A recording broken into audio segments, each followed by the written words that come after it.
morning. How are you doing this morning? Doing well. How are you? Great. Thank you for your time. Michigan Mama News appreciates your time this morning. Thank you for having me. Yeah, well, we're talking about the Boys and Girls Club of America and helping students get summer jobs. So I guess kind of give us a background here. What options do students have nowadays for employment during the summer, after school, and beyond?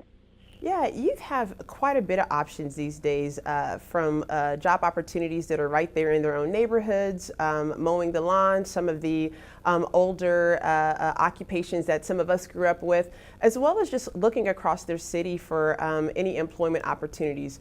Most cities have summer youth employment programs now, and so tapping into that, as well as becoming babysitters, lifeguards, as well as some of the traditional roles that we've seen youth take on. So are that some of the local resources that teens can access, or do you have other things for a job search? Absolutely. In most cities, there are job centers or employment resource centers that youth can look into, as well as tapping into their local school counselors and understanding what some of the job opportunities that exist for the upcoming summer.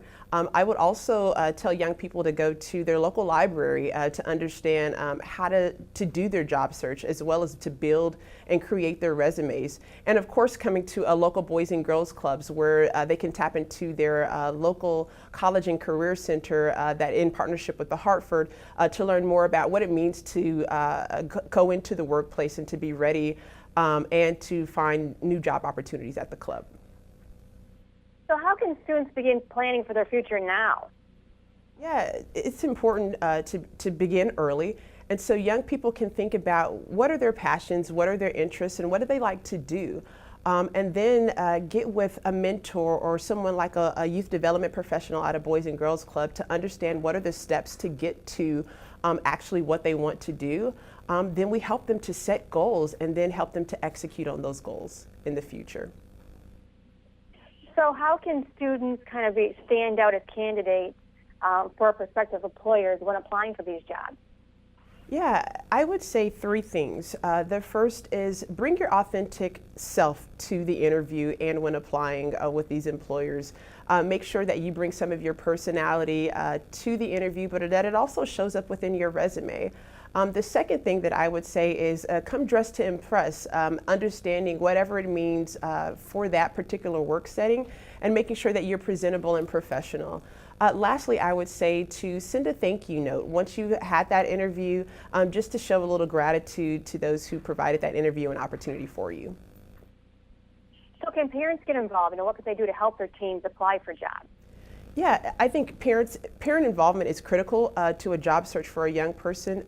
They can actually ensure that that young person is ready for a job and that they have the maturity level to take on that kind of responsibility, as well as helping with job leads, right? What opportunities currently exist in that city that that parent has heard of that they can communicate to that young person. And lastly, as that young person obtains that job, how do we continue as parents to monitor the success of that to make sure that that young person doesn't become overwhelmed so that they feel like they can tell their parent maybe when they need to pull out of that job. So parents are a really critical role in the job search as well as success on the job. Now, where can our families go for more information? Absolutely. They can visit bgca.org to find out more about our college and career centers in partnership with the Hartford and a little bit more about Boys and Girls Clubs. Great. Now, was there anything we didn't cover in this interview you wanted to mention? No, I think that's most of it. Great. Thank you so much for the great information. Thanks, Cynthia.